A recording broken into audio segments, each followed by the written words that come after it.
Oi pessoal, eu sou a Júlia e está começando mais um episódio do História Alternativa. Oiê, eu sou a Bia e no episódio dessa sexta-feira, eu e a Ju visitaremos o conceito de infância e conheceremos a história do ECA, o Estatuto da Criança e do Adolescente. Mas antes de chamarmos o episódio, gostaríamos de pedir que nos siga no Instagram e curta nossa página no Facebook. Afinal, são por esses canais que você receberá informações sobre as novidades do podcast. Então fique atento para não perder nada. Não se esqueça de avaliar o podcast com as 5 estrelas se estiver nos ouvindo pelo Spotify. E se você quiser sugerir o tema dos episódios futuros, envie um e-mail para historiaalternativa.podcast@gmail.com.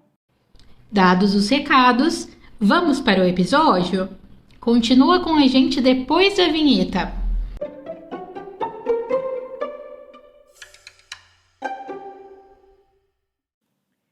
Para compreender o que significa a infância na sociedade contemporânea, antes devemos voltar o nosso olhar ao entendimento das diferentes representações que as crianças receberam no decorrer da história da humanidade. A criança, como indivíduo, percorreu a história recebendo diferentes tratamentos em função das diferentes relações que foram estabelecendo. A história nos mostra que, na antiguidade, a mortalidade infantil era altíssima, em função das condições precárias de sobrevivência ou mesmo por opção dos pais. Sendo assim, não se tinha nada de especial para elas, nenhum estudo, nenhuma atenção, nenhuma técnica, nada. Pode-se dizer que o interesse e a fascinação pelos primeiros anos da infância é algo recente. E através dessa atenção, o conceito de infância vem tido mudanças importantes ao longo da história. Então, compreender o que foram esses conceitos e analisar a sua trajetória histórica pode nos revelar muito sobre a situação nos dias atuais. As crianças que sobreviviam na Idade Média eram afastadas da família logo após o nascimento, sendo criadas por amas de leite, no caso das famílias ricas, ou iniciando no mundo do trabalho muito cedo. Segundo Philippe Ariès, um importante historiador e medievalista francês da família e da infância, não havia uma percepção de transição da infância para a fase adulta. Ariès parte do princípio que essa sociedade percebia as crianças como adultos de baixa estatura. Conforme descreve, abre aspas, na Idade Média, no início dos tempos modernos e por muito tempo ainda nas classes populares, as crianças misturavam-se com os adultos assim que eram considerados capazes de dispensar a ajuda das mães ou das amas, poucos anos depois de um desmame tardio, ou seja, aproximadamente aos 7 anos de idade. A partir desse momento, ingressavam imediatamente na grande comunidade dos homens, participando com seus amigos jovens ou velhos do trabalho e dos jogos de todos os dias. O movimento da vida coletiva arrasava numa mesma torrente as idades e as condições sociais. Fecha aspas. Até o final desse período histórico, o termo infância era muito amplo e designava, além de crianças e adolescentes, o sentido de dependência. Já para os nobres, nesse mesmo período, o termo designava a primeira idade, onde a dependência se relacionava à incapacidade física. É no decorrer do século XVII que se dá os primeiros passos para a separação do adulto e da criança por meio da escolarização. Antes, por não haver distinção entre idades, todos aprendiam da mesma maneira e sobre as mesmas temáticas. No fim deste século é que é possível notar as primeiras mudanças da percepção sobre a infância. Um dos maiores contribuintes para tal mudança foi a Igreja, que teve um papel fundamental ao associar a imagem de crianças com de anjos, que refletiam inocência e pureza. Sendo assim, Deus a favoreciam devido à sua singeleza e suavidade, que se aproxima da impecabilidade, impondo uma necessidade de amar as crianças, tornar a educação obrigatória, contrariando a indiferença existente há tanto tempo.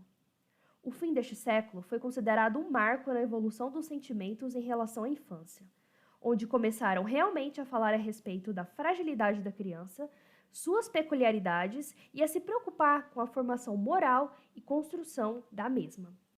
Então, a partir do século XVIII, as crianças começaram a ser reconhecidas em suas particularidades. Passaram a possuir um quarto único, alimentação considerada específica e adequada, começaram também a ocupar um espaço maior no meio social. Ali nascia a concepção de infância.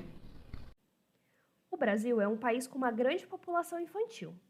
De acordo com a Fundação Abrinq, em uma pesquisa feita em 2021, há cerca de 69,8 milhões de crianças e adolescentes em território nacional. Contudo, segundo o levantamento feito pelo G1, com base em dados do Disque 100, no ano de 2020 foram registradas mais de 95 mil denúncias de violência infantil no país. Este número aponta que cerca de 11 crianças são agredidas a cada hora no Brasil. Sendo assim, a condição das crianças e adolescentes na sociedade brasileira é motivo de debates e preocupação em relação ao cuidado e à proteção que deve ser dada a esse grupo. Isso porque o tratamento dado a esses indivíduos deve estar de acordo com as suas necessidades, buscando a sua inclusão social e o desenvolvimento de suas capacidades. Dessa forma, com a finalidade de garantir a dignidade das crianças e dos adolescentes no Brasil, a legislação nacional conta com diversos instrumentos de defesa dos direitos dessa parte da população, e o mais importante deles é o ECA, o Estatuto da Criança e do Adolescente.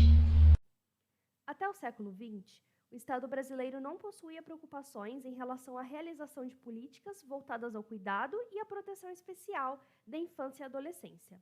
Isso significa que as crianças eram tratadas como seres que não mereciam uma atenção particular, sendo a família total responsável pelo seu desenvolvimento.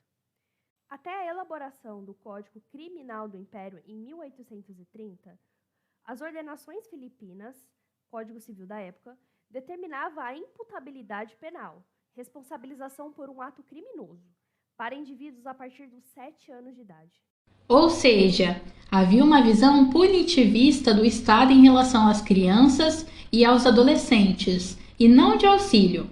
Na verdade, o amparo de crianças abandonadas ou em situação de miséria era feito pelas Santas Casas de Misericórdia, gerenciadas pela Igreja Católica.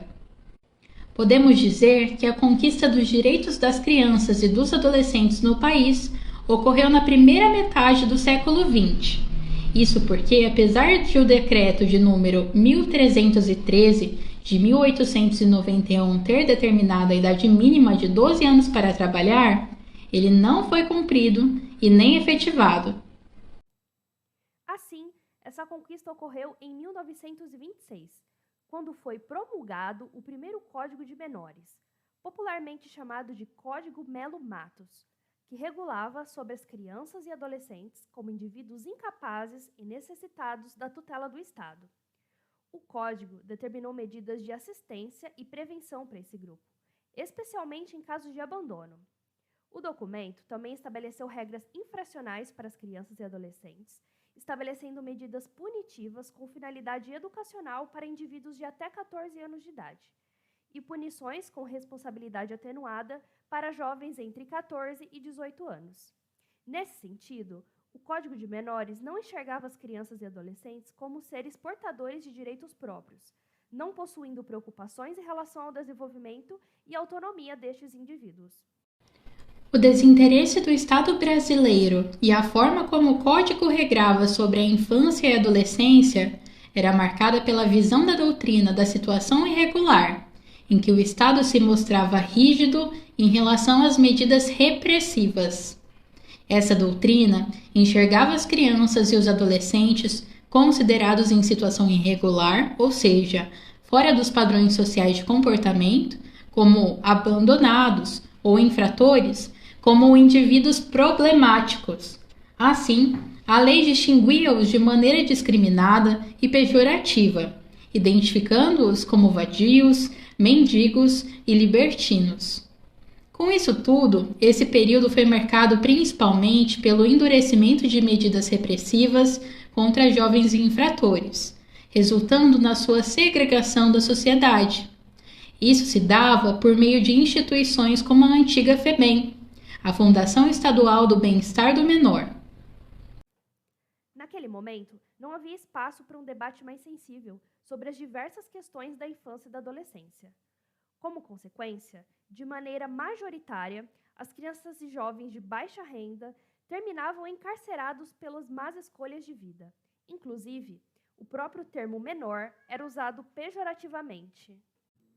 No ano de 1979, foi elaborado o novo Código de Menores, Lei 6.697, que não alterou o modelo de tratamento, manteve a estrutura de regulação existente e não inovou em relação aos direitos das crianças e dos adolescentes.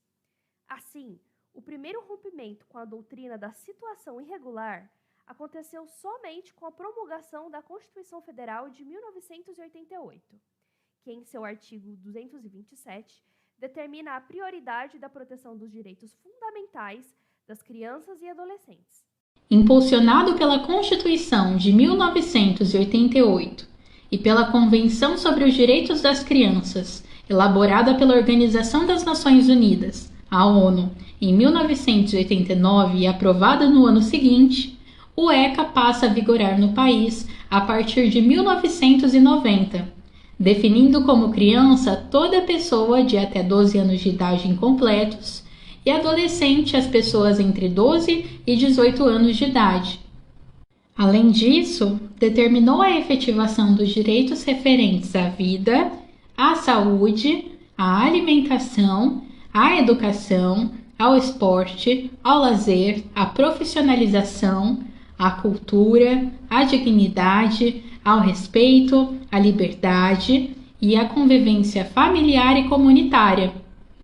Vamos combinar que já era hora, né?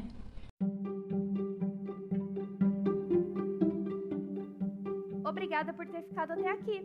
Esperamos que tenha gostado e contamos com você no próximo episódio. Bons estudos e até mais!